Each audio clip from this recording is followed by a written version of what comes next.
J'avais envie de, à mon échelle, avoir un impact sur les femmes, d'aider les femmes. J'avais envie de pouvoir faire avancer les choses. Moi, là-bas, je suis une personne créative. Je me suis jamais dit initialement, voilà, je vais faire une marque éco-responsable, et ça a coulé de source. Ça donne un sens incroyable à ce qu'on fait. Et c'est vrai qu'en ce moment, on parle beaucoup des matières et c'est un enjeu fondamental. Il faut recycler, bien évidemment, pour lutter contre ce gaspillage industriel textile.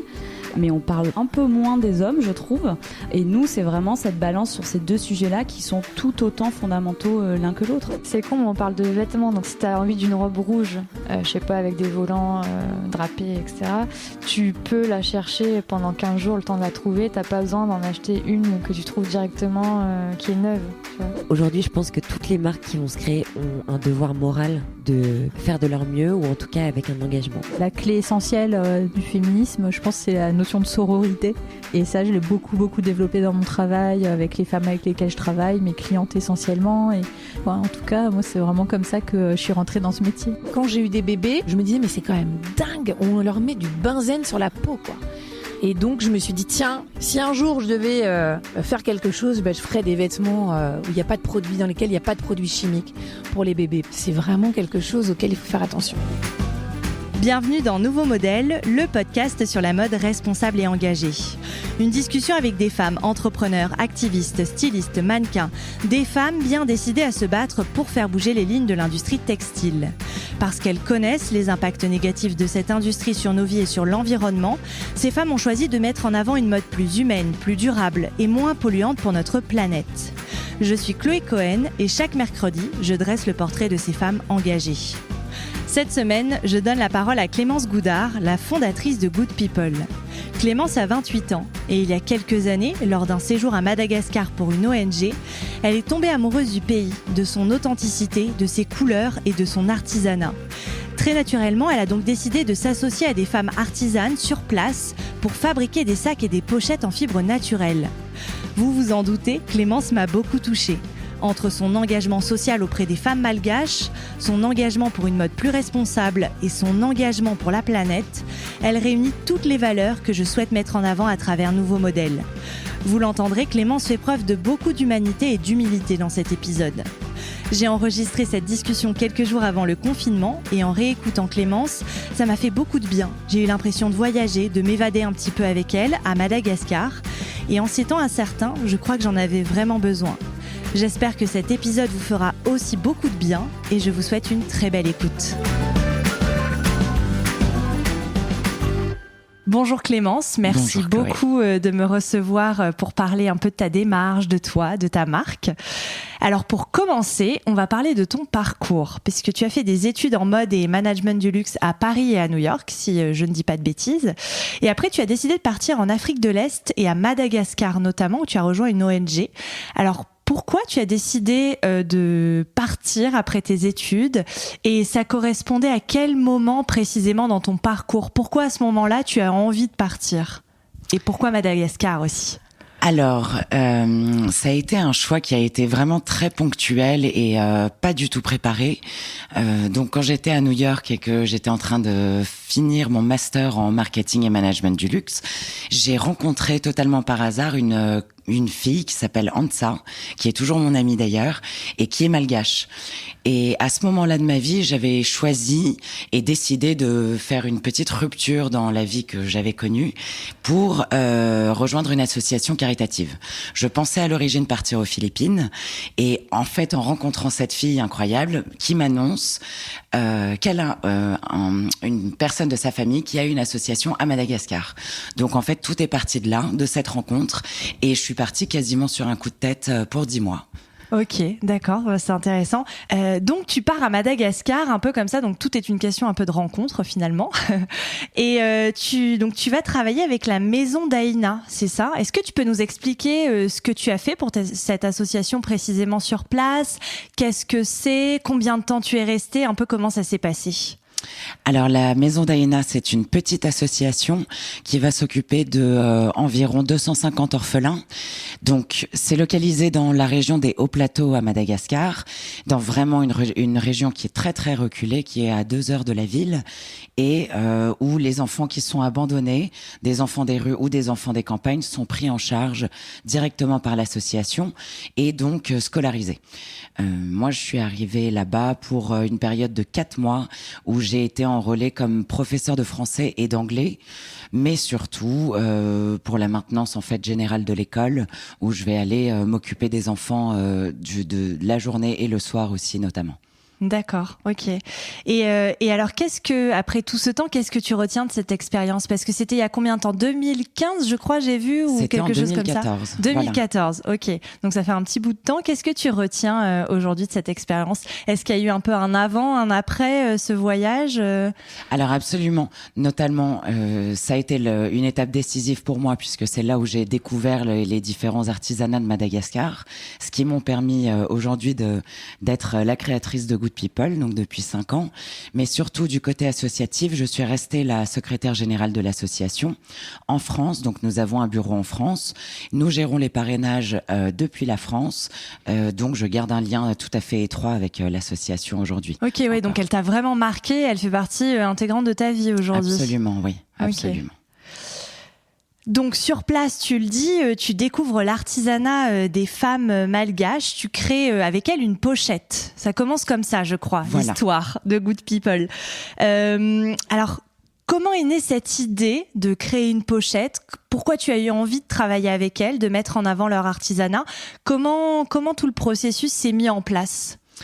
Alors, dans l'école, justement, nous avons besoin de l'aide de femmes qui sont de la région, qui vont venir nous aider donc pour la cuisine, pour le jardinage ou pour aller chercher de l'eau. Et ces femmes, notamment, chez elles, en passe-temps, tissent la fibre de raffia ou la fibre d'agave pour décorer leur maison, pour faire des pas de porte ou des rideaux. Voilà, c'est vraiment quelque chose de tout à fait quotidien pour elles.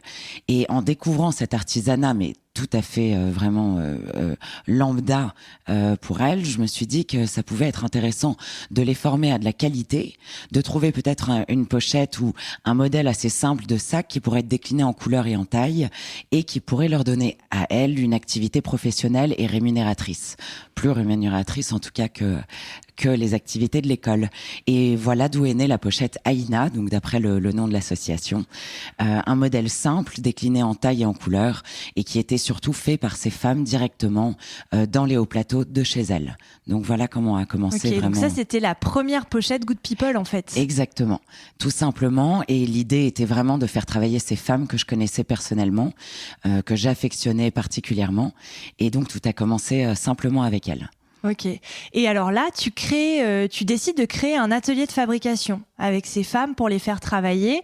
Moi, j'aimerais bien savoir comment tout ça s'est un peu emboîté et mis en place, parce que donc il y a eu cette première pochette. On est en 2014-2015, mais ensuite entre créer une première pochette et lancer une marque, j'imagine qu'il s'est passé pas mal de choses entre les deux. Peut-être que tu peux revenir un peu sur tout ce processus de transition, de professionnalisation, je ne sais pas si on peut dire comme ça. Oui, absolument. Ça a évolué lentement, et puis il y a eu un boom peut-être, je dirais, il y a 2 ans. Mais pour commencer, c'était vraiment très artisanal. Avec l'aide de l'école, donc de l'association, j'ai pu me permettre d'avoir un atelier de production assez menu où 10 à 12 femmes se retrouvaient au début, et nous avions vraiment que cette pochette déclinée. Éventuellement, dans l'année qui a suivi, on a sorti une pochette un peu plus évoluée, pochette Ansa, qui porte le nom donc de mon ami que j'ai rencontré à New York. Et éventuellement, les ventes sont devenues assez bonnes. On a commencé à avoir la confiance de pas mal de revendeurs en France, en Espagne et en Italie, ce qui m'a permis de développer l'atelier directement à Madagascar. On a créé vraiment une structure, on a loué des locaux beaucoup plus grands dans la région d'Ambatulampi et ensuite à Antananarivo pour constituer un atelier d'une 50aine de personnes déjà en 2016, ce qui m'a permis à moi de pouvoir développer des collections de sacs plus complètes et plus créatives. Et quand tu leur as présenté le projet à ces femmes, comment ça s'est passé ? Tout de suite, elles ont dit, mais évidemment, on a envie de t'accompagner. Comment ça s'est fait ? Alors ça a commencé vraiment avec ces femmes que je connaissais, elles étaient pas beaucoup, mais éventuellement on a eu quand même pas mal de travail à leur proposer. Les conditions de travail sont vraiment très agréables. Soit elles viennent directement à l'école ou dans nos locaux, soit elles pouvaient travailler de chez elles en se fournissant la matière par notre chef de production, les accessoires qui arrivaient directement de Paris, et elles directement pouvaient choisir de produire des sacs ou de pas le faire. Donc de ce bouche à oreille qui a été fait dans la région, en fait, on a eu beaucoup de postulantes et beaucoup d'appelés qui sont venus nous voir en souhaitant faire partie de l'aventure, tout simplement. Ok, bah c'est plutôt chouette. Ça prouve que voilà, vous leur apportez une certaine forme d'émancipation. Alors là, j'accélère un peu dans mes questions, ça venait pas tout de suite, mais finalement, on a l'impression quand même que l'industrie textile, enfin la mode, permet une certaine forme d'émancipation pour les femmes, pour des femmes, des communautés de femmes un peu à travers le monde. Je sais pas si tu es d'accord avec ça, si c'est ce que tu as pu constater toi sur place à Madagascar. Moi, c'est un peu le regard que je porte de façon très extérieure, mais je sais pas si tu es d'accord avec ça. Alors c'est mon expérience personnelle et puis ça a été vraiment je dirais vraiment un objectif principal dans la constitution de Good People, aider les femmes, leur permettre justement de s'émanciper financièrement de leurs maris, pour ma part des maris qui travaillent dans les champs et des femmes qui sont des jeunes mamans de 8 à 10 enfants, donc c'est quelque chose de très très important pour elles. De là à dire que c'est quelque chose qui est quand même commun dans la mode aujourd'hui, je ne crois pas. Je pense qu'il y a une conscience dans les maisons de mode et elles essayent de mettre en place cette espèce de chaîne de production éthique et féministe, mais pour autant je crois pas que ce soit tout à fait une réalité non, je ou dirais une que majorité. c'est plutôt les petites marques en tout cas, enfin des marques voilà comme toi qui sont au contact direct des populations quoi. Absolument, ouais. Je sais qu'au Maroc il y a énormément des productions qui sont faites dans ce contexte-là et je trouve ça absolument génial. Ouais. Et alors, quel challenge tu as un petit peu, ou difficulté, ou défi tu as rencontré quand tu as souhaité mettre en place ce processus de fabrication, cet atelier? Est-ce qu'il y a eu voilà, certaines, je sais pas, difficultés, défis que tu as pu rencontrer? Bien sûr, alors on a énormément de difficultés encore aujourd'hui, mais c'est tout l'attrait de ce projet. Je dirais qu'une des premières difficultés est vraiment d'instaurer la qualité et le circuit de qualité à chaque instant, à chaque étape, sur chaque sac. Il y a parfois un laisser-aller dans l'artisanat qui est certain en fonction des périodes, en fonction des vacances. C'est quelque chose qui est très difficile une rigueur qui est très difficile à maintenir. Et la deuxième chose qui est difficile, c'est l'approvisionnement. Comme on travaille parfaitement à circuit court avec un approvisionnement des matières qui sont indigènes à Madagascar, donc qui sont vraiment cultivées, fabriquées, transformées à quelques centaines de kilomètres de l'atelier, cet approvisionnement n'est pas linéaire et il y a une saisonnalité avec le raffia, donc les périodes de sécheresse, les périodes de soudure. Voilà, l'approvisionnement de ça et des collections pour ce faire sont assez difficiles. Ok, oui, j'imagine que tu dois t'arranger avec comment ça se passe sur place et leur agenda aussi. Je sais pas si elles, tu disais, ce sont des mamans aussi. Est-ce qu'il y a eu des difficultés d'emploi du temps, ce genre de choses, ou ça a été assez... Oui. Ouais. Oui. Ce qui est difficile sont les moments de vacances. À Noël, notamment, on a quasiment 40% des personnes qui ne viennent plus travailler. Et nous, on n'a absolument aucune forme d'obligation de travail. C'est vraiment du travail main dans la main. Donc, à ces moments-là, on sait qu'on va être un peu plus en difficulté. Ok. Et elles sont 60 aujourd'hui, je crois. Sur ton site, il y a écrit 63. 63, voilà. Précisément. Est-ce que tu peux nous parler un petit peu de ces femmes, juste pour qu'on se rende compte un peu qui elles sont? Je sais pas, leur prénom, l'âge, ce qu'elles font à côté de travailler pour Good People, voilà, connaître un petit peu qui elles sont. Alors pour la majeure partie, on a quand même pas mal de jeunes mamans. Donc je pense à une des premières qui s'appelle Fitia Van, qui doit avoir aujourd'hui 24 ans. Et je me permets de dire qu'elle doit avoir, puisqu'on n'est jamais sur des âges, ce sont des personnes qui n'ont pas de carte d'identité, pas de passeport, ou qui sont peut-être même pas recensées. Donc elles ne connaissent pas forcément leur date d'anniversaire. Et pour autant, entre-temps, elles sont mamans et projetées à la vie d'adulte depuis qu'elles ont peut-être 16 ou 18 ans. Voilà, donc je pense à Fitia Van qui a 6 enfants et qui est une très belle jeune femme qui est très motivée. Alors on a ce type de profil où on a des femmes plus âgées aussi qui sont elles-mêmes déjà grand-mères ou arrière-grand-mères et sont des personnes analphabètes qui parlent pas forcément le français, qui ne savent pas lire ou pas écrire, mais qui savent qu'elles ont vraiment du talent, un vrai talent au bout des doigts. Et grâce à leur travail et leur enrôlement dans notre organisation, elles ont la possibilité d'avoir des téléphones portables. Donc pour joindre leur famille qui est peut-être dans la capitale quand elles sont en Batoulampe, ou alors on a organisé des sorties à la mer, donc elles voyaient la mer pour la première fois de leur vie. Ce sont des conditions tout à fait précaires, mais qui aujourd'hui dessinent une classe moyenne entre guillemets. On pourrait dire classe moyenne pour ces femmes à Madagascar, oui. Ok. Et vous communiquez comment si elles parlent pas français? On a des traducteurs sur place et j'ai une personne qu'il faut absolument que je cite qui s'appelle Wilzu Razoarisoa. C'est très difficile à dire. Et c'est mon bras droit, c'est mon équipe et c'est une fille absolument exceptionnelle qui tient Good People à Madagascar vraiment de toute sa force. Oui, parce que finalement, Good People, ça a un pied en France, un pied à Madagascar. Exactement, c'est mon double, c'est ma sœur jumelle. Elle est malgache, elle a mon âge et elle est parfaitement étonnante. Elle a un œil, elle a une qualité et puis elle connaît toutes ces femmes individuellement. Donc sans elle, Good People ne serait pas ce que c'est aujourd'hui. Ok, tu y retournes souvent? Tu vas souvent leur rendre visite? C'est possible ou ouais? Oui, absolument. J'y vais 4 à 6 fois par an à peu près. Ah oui, quand même. Ok. Donc Voilà. c'est un peu devenu une famille aussi pour toi. C'est devenu une famille, c'est devenu un peu une deuxième vie à laquelle j'aimerais intégrer mon mari et ma famille de temps en temps. Mais c'est vraiment le travail et c'est magique. C'est quelque chose de très différent. Ok. Et j'aimerais aussi qu'on parle un peu du processus de fabrication dans le détail de tes sacs, pochettes. Donc tout est tissé à la main, avec des fibres végétales, donc qui poussent à Madagascar, tu le disais, et des teintures naturelles. Est-ce que tu peux nous décrire un petit peu le processus de fabrication? Combien de temps ça prend pour créer un sac, une pochette? Quelle forme pour qu'on s'imagine? Parce que c'est vrai que c'est de la radio, donc on peut pas trop montrer. Donc peut-être nous décrire pour qu'on se projette et qu'on voit à quoi ressemble tout ce processus de fabrication. Alors, on a la première étape qui va être simplement l'approvisionnement des fibres. Donc, elles arrivent par transporteur de Majinga. Elles sont déposées dans nos ateliers où nous avons une section de personnes qui sont spécialisées dans le tissage. Donc, en fonction des motifs, nous, on a des produits qui sont quand même très dans la rayure et très colorés. On a du jaune, du rouge, du vert dans un même sac. Donc ce motif-là va être respecté par l'artisan et va créer des rabanes. Ce qu'on appelle une rabane, ça va être une pièce de tissu, de raffia ou parfois mélangée avec du coton ou du lurex. On élabore nos matières et qui fait 1,50 m sur à peu près 70 cm de lèse.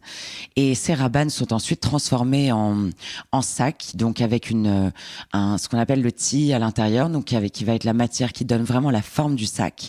Ensuite enrobé par ce morceau de tissu. Et toutes ces étapes-là sont conçues par une seule personne de A à Z. Donc une fois qu'elle a la matière, les accessoires métalliques, les chaînes, la doublure, même l'étiquette tissu, de tous ces éléments, elle va pouvoir composer le sac elle-même de A à Z. Ce qui me permet en fait de pouvoir payer directement chaque artisan pour chaque qui a été fabriqué. Donc il n'y a pas d'étape, il n'y a pas d'intermédiaire entre le prix que nous payons et la personne ce qu'elle va recevoir. C'est très important pour nous. Et justement, ça faisait partie d'une de mes questions sur les rémunérations. Ça, c'est vous qui avez mis tout ça en place. Comment ça s'est passé? Comment vous avez décidé de procéder comme ça? C'est parce que vous avez respecté l'artisanat et du coup, généralement, c'était elle qui faisait tout de A à Z pour comprendre un peu comment vous avez imaginé cette rémunération-là? Alors, c'était surtout pour essayer de contourner les problématiques qui se sont déjà prouvées à Madagascar dans les ateliers de production, notamment dans l'artisanat. Il y a beaucoup de chefs d'atelier et en fin de compte, on se rend compte que la finalité, c'est que les personnes qui travaillent ne sont pas rémunérées à la hauteur de ce qu'on pense et les chefs d'atelier sont un peu les petits chefs qui dirigent un peu tout. Ici, la particularité, c'était donc de pouvoir s'assurer que chaque personne est payée exactement au montant qu'on le souhaitait traiter. Mais c'est aussi une forme de mérite de pouvoir dire à la personne que pour le nombre de pièces qui a été fabriquées, elles seront payées exactement la somme qu'elles imaginent. Ça nous évite les intermédiaires et ça nous évite des fuites quelconques. Voilà. Donc ça motive en fait les femmes à travailler beaucoup plus que si elles étaient simplement rémunérées à la journée ou à l'heure. Ok. Et ça aussi, ça fait partie d'une discussion avec elle pour fixer au mieux les règles de rémunération, de conditions de travail. Tout ça, ça s'est fait main dans la main. Oui, absolument. Alors ça s'est fait surtout avec Wilzou, qui elle-même avait une grande connaissance du marché de l'artisanat à Madagascar. Elle est vraiment spécialisée là-dedans et travaille avec d'autres ateliers. Et ça a été quelque chose qu'on a mis en place quasiment dès le début, parce qu'il a été pour nous logique de pouvoir payer au début avec les pochettes tel prix, telle personne directement. Je pense que c'est ce qui a été quand même le plus simple et le plus éthique en tout cas. Ok. Et ça prend combien de temps de fabriquer une pièce ? Alors j'imagine que ça dépend de la pièce. Tout dépend, Ouais. oui. C'est vrai que les pochettes, aujourd'hui, on les fabrique depuis 5 ans et elles sont quand même assez simples. Donc, on peut en fabriquer une dizaine par jour. Une personne peut en fabriquer 10. Nos sacs sont un peu plus compliqués. On a des grands cabas asymétriques où on va venir ajouter une bandoulière qui est elle aussi faite à la main, une doublure à l'intérieur en polyester. Donc, ces pièces-là vont mettre 3 à 4 jours. Voilà, à être fabriqué. Quand même. Ouais. Ouais. Parce qu'il y a un temps de sèche, il y a un temps de coupe, il y a vraiment plusieurs étapes. Et surtout, le principe tel qu'on a imaginé les produits dans cette marque pour Good People, c'est de travailler les sacs un peu façon coupé-cousu. Comme une robe. Voilà, donc il y a vraiment différentes étapes qui sont importantes à respecter pour chacun de nos sacs. D'accord. Et donc depuis tout à l'heure, on dit les pièces sont en raffia. C'est quoi le raffia exactement ? Alors le raffia, c'est une plante indigène à Madagascar, mais aussi qu'on peut trouver beaucoup aussi en Amérique du Sud. C'est une plante qui ressemble à l'aloe vera physiquement. Voilà. Donc vous pouvez peut-être la visualiser comme ça. Et c'est une plante sèche qui pousse notamment dans les déserts, mais à Madagascar, il y a de grandes forêts à raffia. C'est vraiment quelque chose de très commun. Et on en extrait la fibre qu'on fait sécher pendant plusieurs mois d'ailleurs, avant de pouvoir la teindre et la retransformer en fil et ensuite donc en rabane. Mais c'est quelque chose d'assez commun à Madagascar en tout cas. Et tout ça se fait à Madagascar, de la récolte jusqu'au tissage, quoi, grosso modo. Absolument. Okay. Tout se fait là-bas et d'ailleurs c'est un pays qui est connu pour ça, notamment pour la fabrication de paniers entre guillemets assez bas de gamme. Les paniers qu'on peut trouver sur les marchés un petit peu partout dans le monde sont issus de Madagascar et c'est notamment quelque chose contre lequel on voulait lutter, c'était de prouver que cet artisanat malgache n'était pas que synonyme de basse qualité et de produits payés une misère et de gens qui travaillent dans des conditions affreuses, mais au contraire qu'on avait un artisanat aussi très, très qualitatif et très haut de gamme. Et qu'on pouvait faire correctement les choses quand on prenait le temps de réfléchir à tout ça. Et tu dis aussi sur ton site internet que la culture de la fibre, donc du raffia, aide à la régénération des forêts de Madagascar. C'est ça ? Oui, absolument. Ok, ça marche comment ? Simplement, c'est une plante qui pousse beaucoup et en abondance. Et le fait de la cultiver permet aussi de régénérer les terres et de régénérer les cultures qui sont autour. Ok, donc tout ça est un cercle vertueux. Exactement, absolument. Ok. Et c'est assez fou, je trouve, parce que c'est vrai qu'aujourd'hui, on a tendance à opposer, enfin pas à opposer, mais en tout cas, il y a une fracture entre nos vêtements, ce qu'on porte, les accessoires et l'agriculture, la nature. Alors finalement, on se rend compte que les deux sont intrinsèquement liés. Enfin, tu vois, là, tu disais, on doit suivre les saisons, le raffia permet de régénérer les sols et on en fait des sacs. Donc, c'est aussi une façon de relier les deux, ce que tu fais finalement. Absolument. Alors, c'est une vision. Good People a quand même une vision très optimiste de la mode et de ce que peut devenir justement tout l'éthique et le durable dans la mode, parce que nous on est quand même assez puriste dans le sens où on travaille que la plante, donc c'est vraiment vegan, on veut même pas aller sur des cuirs végétaux car il y a de la transformation, etc. Peut-être que cette dimension-là a une limite, parce que ça reste quand même des produits d'été. Le raffia a ses limites. Le raffia ne supporte pas forcément très bien l'eau. Donc, c'est une approche qui mérite encore d'être étudiée et d'être élaborée. Mais pour le moment, ça peut aussi prouver qu'on a une capacité de production assez importante et que c'est un produit qui plaît, qui est vendu dans beaucoup d'endroits, malgré ces limites-là. Donc, il y a toujours une façon de contourner le fast fashion. Okay. Et je me demandais aussi, donc vous avez le fil arrive dans votre atelier déjà, ou comment ça se passe? C'est-à-dire que vous savez où ça a été récolté, comment ça a été teinté, comment ça a été tissé, juste pour qu'on connaisse bien toutes les étapes. Bien sûr. Alors c'est surtout à Madagascar, c'est une communauté assez restreinte qui va travailler le raffia. Ils travaillent beaucoup en famille. Donc finalement, les artisans avec lesquels on a pu constituer notre atelier sont les personnes qui nous ont recommandé leur famille, leurs cousins, qui un peu plus au nord allaient être les producteurs et les transformateurs de la fibre de raffia. Donc tout ça est vraiment très à circuit court et subvient à des communautés qui sont très locales et qui sont finalement très restreintes. Tout le monde se connaît, c'est un petit marché et donc on a une traçabilité absolument parfaite. Les pigments qui sont naturels, qui sont à base de fleurs ou de pierres, de calcaire, de toutes ces choses qui sont totalement naturelles. Et puis le raffia, vous pouvez visiter les plants à une centaine de kilomètres de l'atelier. Donc c'est physiquement local. Enfin, on peut le voir. Exactement. Ok. Et est-ce qu'il y a des liens aujourd'hui entre l'entreprise Good People et l'association pour laquelle tu es secrétaire générale encore et pour laquelle tu as travaillé, l'ONG, ou c'est deux choses complètement différentes? Non, aujourd'hui c'est deux choses complètement différentes. Ça a été important pour nous de séparer les actions. Mais pourquoi pas, on pense aussi à certaines collaborations ponctuelles. À faire des liens entre les deux. Quand même. Ok. Pour revenir aussi un petit peu sur toi et sur ton parcours, ce qui t'a amené à créer Good People. Donc on l'a bien compris, c'est une histoire de rencontre et finalement de ton amour pour cet artisanat local à Madagascar. Mais quand tu faisais tes études en mode à Paris, à New York, quel regard tu portais sur l'industrie textile à ce moment-là? Alors, depuis très très longtemps, je suis très inspirée par les marques qui se veulent éthiques, véganes, qui essayent d'aller à un circuit un peu à contre-courant du fast fashion et des fabrications complètement délocalisées. C'est quelque chose qui m'a fascinée depuis le début. Ce qui me fascine aussi, c'est la transformation et surtout l'anti-transformation, le fait de pouvoir créer des nouvelles matières qui sont parfaitement écologiques et qui sont bonnes pour la planète. J'ai été très tôt inspirée par le Pignatex qui a été créé à Londres. Fibre d'ananas. Voilà. Voilà. Exactement. Ils ont aujourd'hui développé d'autres techniques avec, je sais, le cactus, la coco et tout ça. C'est des choses qui me... Le marc de café aussi, j'ai vu ça Et récemment. le marc de café. Ouais. L'ortie. Enfin, il y a des choses incroyables. Je trouve ça fabuleux. Ouais. Et évidemment, une de mes plus grandes sources d'inspiration est Stella McCartney depuis ses débuts. C'est une personne qui m'a donné envie d'être styliste, d'être designer moi-même.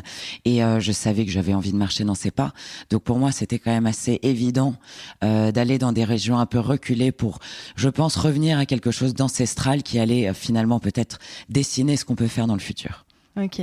Et pendant tes études, ces questions-là étaient régulièrement évoquées ou c'est toi toute seule parce que tu avais cette envie-là et cet engagement-là, ou est-ce que c'était déjà sur la table ce genre de questionnement, d'engagement, de réflexion?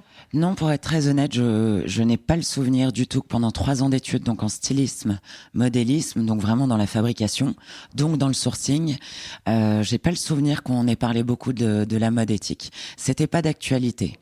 Et je parle de ça, je parle des années donc 2008 à 2010. Pourtant, on avait fait toutes les visites des factories à Milan, des fabricants pour Chanel et tout ça, les usines de Kering. Et non, j'ai pas le souvenir justement de ces questions-là. Okay. Ce qui est intéressant. Et du coup, toi, à quel moment tu as pris conscience des dérives de l'industrie textile? Parce que donc tu dis, toi, t'avais envie enfin, Stella McCartney t'inspire beaucoup, mais à quel moment tu as pris conscience qu'il y avait des dérives dans cette industrie et qu'il fallait changer les choses? Je crois que quelque chose qui m'a toujours marqué, c'est le fait, et c'était peut-être en 2015 ou un peu avant, mais c'est le fait de poser de voir quelqu'un de très bien habillé et de lui dire « J'adore ce que tu portes, j'adore ta veste, qui fait ça ?» et qu'on me réponde « Zara ». en permanence. Et ça, je sais que c'est quelque chose qui me marque encore aujourd'hui. Il n'arrive pas une fois que je demande pas à quelqu'un d'où vient cette magnifique chemise ou robe. Et quand on me répond Zara, en fait, j'ai trouvé ça parfaitement terrifiant, le fait qu'il n'y ait absolument aucune limite à cette industrie, à ces créations, à ces collections incessantes, à ces nouveautés. Je crois que c'est ça qui m'a terrifiée très très tôt. Ok. Et c'est ça aussi qui t'a donné envie de partir, parce que donc tu fais 3 ans d'études, c'est ça, pour bien comprendre un peu les origines. 3 ans d'études, et après donc tu décides de partir, d'aller travailler pour une association caritative. Alors 3 ans de modélisme et stylisme à Paris, puis ensuite 2 ans de master à New York. D'accord. Et je pense qu'à New York aussi, c'est une ville qui est très représentative de la vitesse, du caractère totalement éphémère de chaque chose. Et là-bas, j'ai été très heureuse. J'ai travaillé pour une designer très connue. J'ai été beaucoup sous pression. J'ai adoré mes études, mais je crois que là, je me suis rendu compte que j'avais besoin d'un pas en arrière dans ma vie et de prendre un peu plus le temps. Dans la mode, dans la création, mais aussi pour moi-même. Ok, donc c'est là que l'idée d'aller travailler avec une association a germé. Complètement. Quoi. Ok, très bien. Et donc, ton engagement, on sent qu'il est né assez tôt, finalement, cet engagement à la fois social, écologique. D'où il vient, d'après toi ? Je pourrais pas tout à fait le dire, je sais pas. Je sais que je suis née à la campagne. Peut-être que c'est quelque chose qui me marque. Je suis une fille de la ville parce que j'y ai étudié. Mais je crois que c'est simplement quelque chose d'inné et de volontaire et de passionné. Tout simplement. Ton éducation peut-être ou peut-être de mon éducation. Mon père est agriculteur. C'est vrai que quand maintenant même. maintenant je trouve des liens. Mon père était viticulteur pendant 35 ans, donc on est 5 enfants de la campagne, très soudés. C'est peut-être les origines en fait de mes envies de choses un peu plus vertes et un peu plus écologiques. Et liées à la terre et à la nature, quoi. Exactement, finalement. peut-être. Okay. Et si je te dis que tu es une personne engagée, tu me réponds quoi ? Je dirais que pas assez. Je pense qu'on peut faire toujours plus et je sais pas si dans mon quotidien vraiment je suis suffisamment engagée. Je suis militante, en tout cas dans ce que j'ai créé, dans Good People, mais je crois qu'on peut toujours faire plus et j'y travaille. Ok. Et donc aujourd'hui, Good People, donc tu travailles avec ces femmes artisanes à Madagascar, mais où est-ce que tu as envie d'aller ? Quelles sont un peu tes ambitions avec Good People ? Où est-ce que tu as envie d'emmener cette marque ? Est-ce que tu as envie d'étendre à d'autres formes d'artisanat ? Est-ce que... pour savoir dans quelle direction tu te diriges. Oui, alors c'est exactement le but de la marque en son origine, c'est vraiment de trouver un artisanat très indigène avec un sourcing local, mais à travers le monde en allant chercher aussi ces communautés de femmes qui sont en demande de travail et d'activité professionnelle. Donc je crois que c'est possible un peu partout et j'ai déjà fait des recherches et je suis très intéressée par la fibre d'ananas qui a donc travaillé aux Philippines, mais avant transformation, avant que ce soit envoyé à Londres, il y a des choses locales qui sont très belle.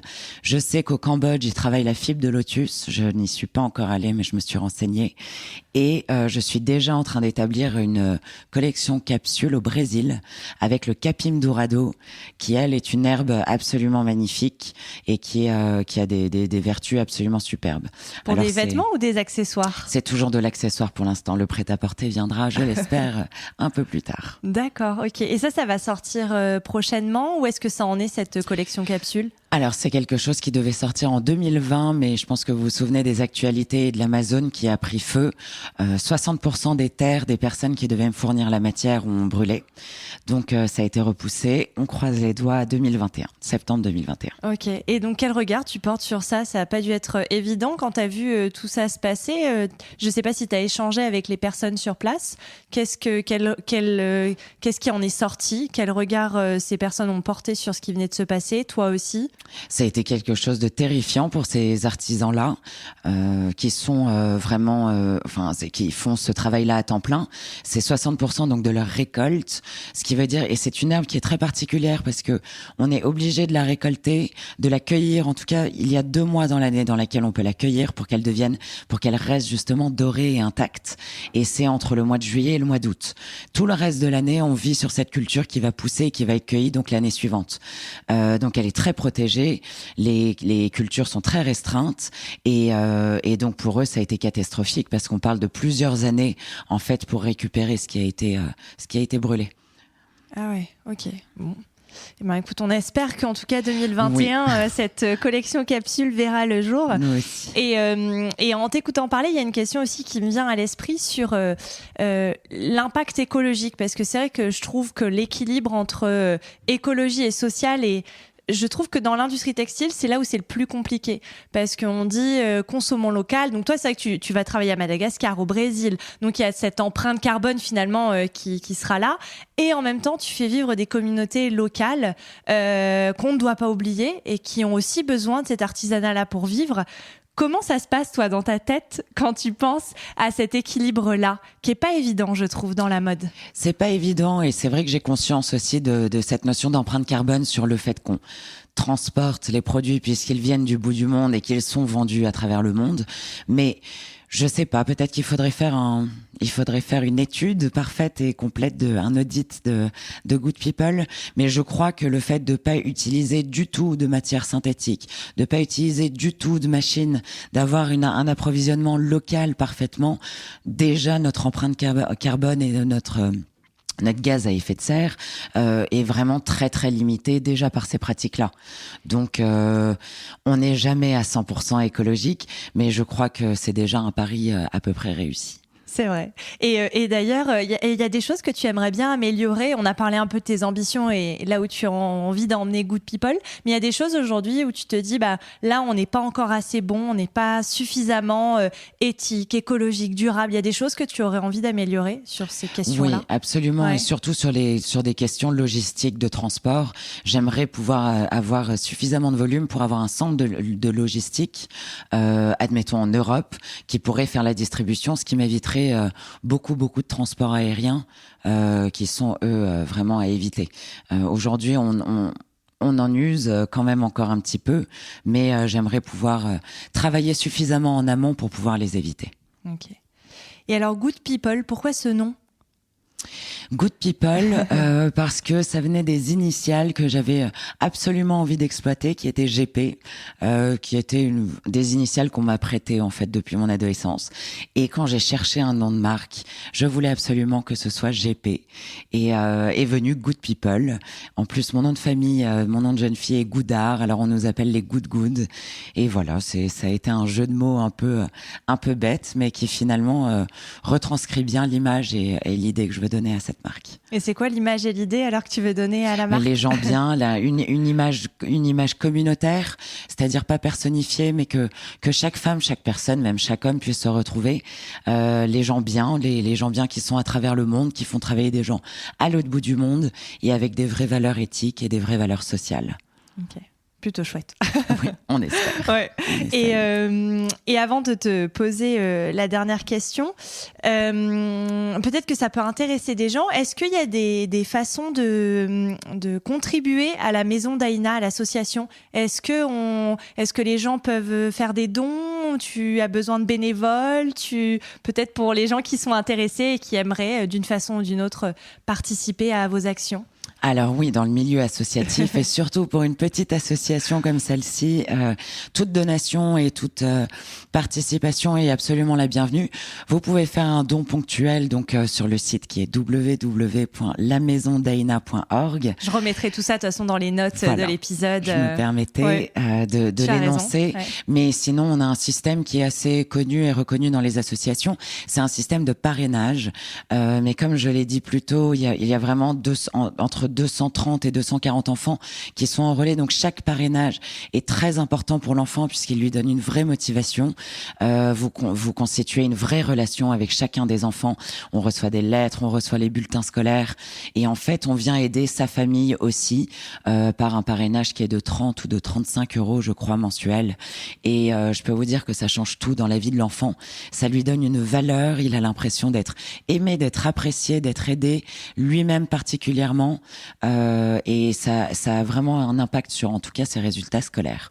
Donc, c'est quelque chose de très positif. Ok, donc ce qu'on peut faire pour aider. Voilà. Et ça te prend beaucoup de temps, ton travail pour la Maison d'Aïna ?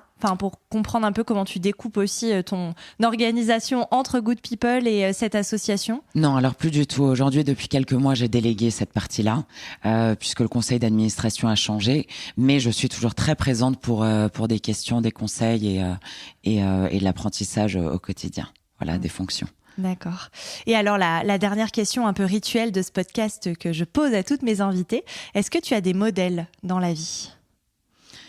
Est-ce que j'ai des modèles dans la vie? Oui. Dans la mode, dans ma profession, vraiment Stella McCartney. Voilà, son travail, l'approche de la femme qu'elle a dessinée pour moi est très très très inspirante, et surtout cette façon d'aller à contre-courant, mais de devenir une leader et d'être parmi les grandes marques. Je trouve ça absolument fabuleux. Et je crois que c'est mon modèle, voilà, professionnel. D'accord, très bien. Ça peut être aussi des personnes non connues. Enfin, il y a pas, voilà, c'est pas forcément. Quand je dis modèle, ça peut vraiment être plein de gens différents. D'accord. Voilà, c'est pour ça. Je veux pas t'influencer. Oui. Modèle n'est pas forcément personne. J'avais pas forcément préparé. Ouais. Après. J'ai mon meilleur ami qui s'appelle Ibrahim et qui est un modèle pour moi, car c'est un modèle de positivisme à toute épreuve. Et ça fait du bien.